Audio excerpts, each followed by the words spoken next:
أيها المسلمون عباد الله،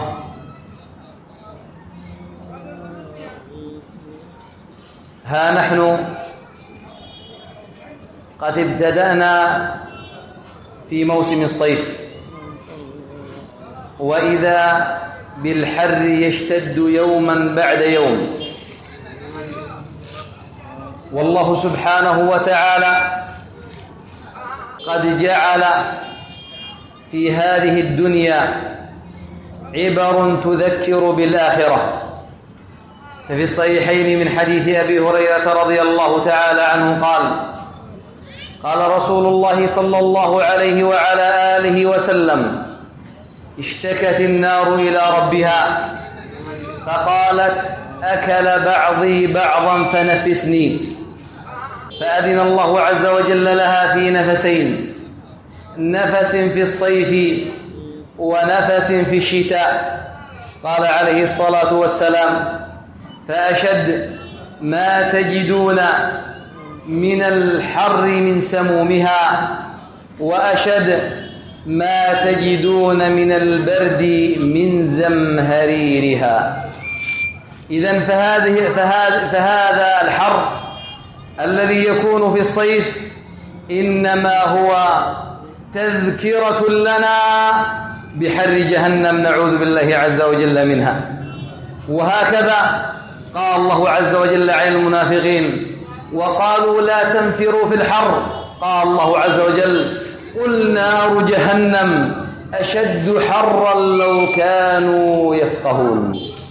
وهكذا قال الله عز وجل في سورة الواقعة: أفرأيتم النار التي تورون أي توقدون أأنتم أنشأتم شجرتها أم نحن المنشئون؟ لأنها كانت في الزمن القديم شجرة المرخ وشجرة أخرى تضرب بعضها ببعض فتنقلح نارا. ثم قال الله عز وجل: نحن جعلناها تذكرة ومتاعا للمقوين. أي هذه النار تذكركم بنار الآخرة، فاحذروا من عذاب الله ومن نار الله سبحانه وتعالى. ومعنى متاع المقوين أي متاعا للمسافرين. إذن فهذه الآيات تدل أن الله سبحانه وتعالى جعل لنا عبرا في الدنيا تذكرنا بالآخرة، لأن الدنيا هي محل اختبار وابتلاء، والمستقر هي الدار الآخرة. فمن عمل صالحا نجا من عذاب الله ومن نار الله، ومن عمل سيئا أتته العبر والعظات فلم يتعظ فلا يلومن إلا نفسه. أيها الناس، إننا في غفلة شديدة وفي سبات عميق أخبر عنه النبي صلى الله عليه وعلى آله وسلم، فقد جاء في جامع الترمذي وصححه الألباني من حديث أبي هريرة رضي الله تعالى عنه قال رسول الله صلى الله عليه وعلى آله وسلم: ما رأيت مثل النار نام هاربها، ولا مثل الجنة نام طالبها. أي ما رأيت مثل النار أي في الأهوال والعذاب، ومع ذلك الهارب منها حاله حال النائم، حاله حال النائم، لا يفعل الأفعال والأعمال التي تنجيه من عذاب الله سبحانه وتعالى. وهكذا الجنة طالبها حاله حال النائم، لا يسارع إلى الخيرات ولا إلى الأعمال التي تقربه من جنة الله سبحانه وتعالى. أيها المسلمون عباد الله، الكلام حول النار ذو شجون وله تشعبات، وقبل الكلام عليها ننظر كيف كان حال السلف إذا ذكروا ببعض هذه الأدلة. جاء في الصحيحين من حديث أنس رضي الله تعالى عنه قال: خرج النبي صلى الله عليه وعلى آله وسلم على أصحابه فقال: لو رأيتم ما رأيت لضحكتم قليلا ولبكيتم كثيرا. قالوا: يا رسول الله وما رأيت؟ قال: رأيت الجنة والنار فلم أرك اليوم في الخير والشر. قال أنس رضي الله تعالى عنه: فما أتى على أصحاب رسول الله صلى الله عليه وسلم يوما أشد من ذلك اليوم، غطوا وجوههم ولهم خنين من البكاء. لماذا؟ لأن قلوبهم طاهرة.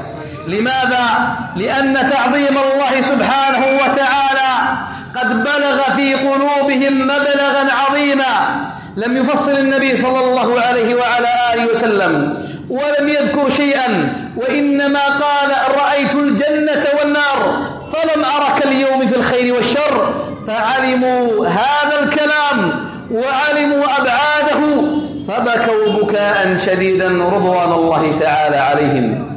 لأن الذي يتذكر لا يتذكر إلا من يخاف الله سبحانه وتعالى. قال الله عز وجل: سيذكر من يخشى. وقال الله عز وجل: إنما أنت منذر من يخشاها. وقال موسى لفرعون: وأهديك إلى ربك فتخشى. فالخشية هي الخوف من الله مع العلم بعظمته سبحانه وتعالى. وجاء عند ابن أبي الدنيا أن أبا موسى الأشعري رضي الله تعالى عنه خطب بالبصرة فذكر في خطبته النار، فبكى حتى سقطت دموعه على المنبر، وبكى الناس يومئذ بكاء شديدا. وهكذا جاء عند ابن أبي الدنيا أن عمر بن عبد العزيز قال سفيان: كنا نتحدث وعمر بن عبد العزيز ساكت لا يتكلم، فقلنا: يا أمير المؤمنين ما لك ساكت لا تتكلم؟ قال: تفكرت في أهل الجنة كيف يتزاورون فيها، وفي أهل النار كيف يصطرخون فيها، ثم بكى عليه رحمة الله. يقول الإمام أحمد: الخوف يمنعني من الطعام والشراب فلا أشتهيه. قال حسن البصري: ما صدق أحد قط بالنار إلا ضاقت عليه الأرض بما رحبت، وإن الفاجر لا يصدق بها حتى يهجم عليها. والله أيها الإخوة، نشكو إلى الله سبحانه وتعالى قسوة قلوبنا، لا المتكلم ولا السامع. عندنا من الذنوب ما جعلتنا لا نتأثر بالمواعظ. أيها المسلمون عباد الله، النبي صلى الله عليه وعلى آله وسلم حذرنا من عذاب الله سبحانه وتعالى. جاء في مسند أحمد من حديث النعمان بن بشير قال: سمعت النبي صلى الله عليه وعلى آله وسلم وهو على المنبر وهو يقول: أنذرتكم النار، أنذرتكم النار، أنذرتكم النار. قال: حتى لو كان رجل في أقصى السوق سمع صوته، وسمع أهل السوق صوته وهو على المنبر وهو يردد هذه الآيات، وهو يردد هذه الكلمات: أنذرتكم النار، أي حذرتكم أن تعملوا الأعمال التي توقعكم في نار الله سبحانه وتعالى. وكم نقرأ من الآيات في التحذير من عذاب الله ومن نار الله بالخصوص. قال الله عز وجل: فأنذرتكم نارا تلظى، أي تتقد باستمرار وتتوهج، لا يصلاها إلا الأشقى. وقال الله عز وجل: لهم من فوقهم ظلل من النار ومن تحتهم ظلل، ذلك يخوف الله به عباده، ذلك يخوف الله به عباده، يا عبادي فاتقون. وقال الله عز وجل: سأصليه سقر، وما أدراك ما سقر، أي ما أعلمك ماهية هذه النار التي يعذب الله عز وجل بها من عصاه وتمرد على دينه في هذه الحياة. وما أدراك ما سقر، لا تبقي ولا تذر، أي لا تدع في المعذب شيئا إلا أكلته، والعياذ بالله رب العالمين. لواحة للبشر أي محرقة للجلد، وهي أيضا محرقة للداخل، عليها 19. ثم أقسم الله عز وجل من أجلها فقال: كلا والقمر والليل إذ أدبر والصبح إذا أسفر إنها لإحدى الكبر نذيرا للبشر لمن شاء منكم أن يتقدم أو يتأخر، أي إنها لإحدى الدواهي العظام التي يخوف الله عز وجل بها عباده. قال الحسن البصري عليه رحمة الله: والله ما أنذر الله عباده بشيء أدهى من هذه النار. والله ما أنذر الله عباده بشيء أدهى من هذه النار.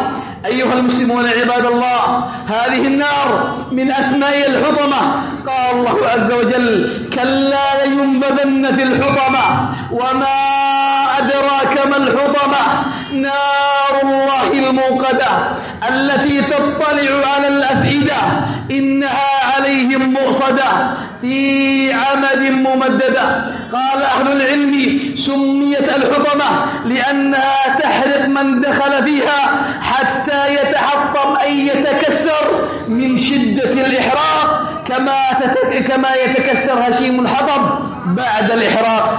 أيها المسلمون عباد الله، هذه النار سماها الله عز وجل الهاوية. قال الله عز وجل: وأما من خفت موازينه فأمه هاوية وما أدراك ما هي نار حامية، أي أن المعذب يهوي فيها على أم رأسه وتحتضنه النار كما تحتضن الأم ولدها، فيأتيه العذاب من فوقه ومن تحته ومن يمينه وعن شماله ومن كل مكان، والعياذ بالله رب العالمين. بل إنه يعذب عذابا شديدا لا يعلمه إلا الله سبحانه وتعالى، ويلبس لباسا من النار والعياذ بالله رب العالمين. قال الله عز وجل: سرابيلهم من قطران وتغشى وجوههم النار، أي قمصانهم من قطران. وقال الله عز وجل: فالذين كفروا قطعت لهم ثياب من نار، أي فصلت على قدر أجسامهم من نار يصب من فوق رؤوسهم الحميم يصهر به ما في بطونهم والجلود، ولهم مقامع من حديد. ومع هذا العذاب ضرب بمطارق من الحديد والعياذ بالله رب العالمين. هكذا أيها الناس، هذه النار يعذب الله عز وجل بها الشقي الأشقى. قال الله عز وجل: سيذكر من يخشى ويتجنبها الأتقى. وقال في الآية الأخرى: قال لا يصلاها إلا الأشقى الذي كذب وتولى. أيها المسلمون عباد الله، عذاب الله شديد، علينا أن نتقي الله سبحانه وتعالى.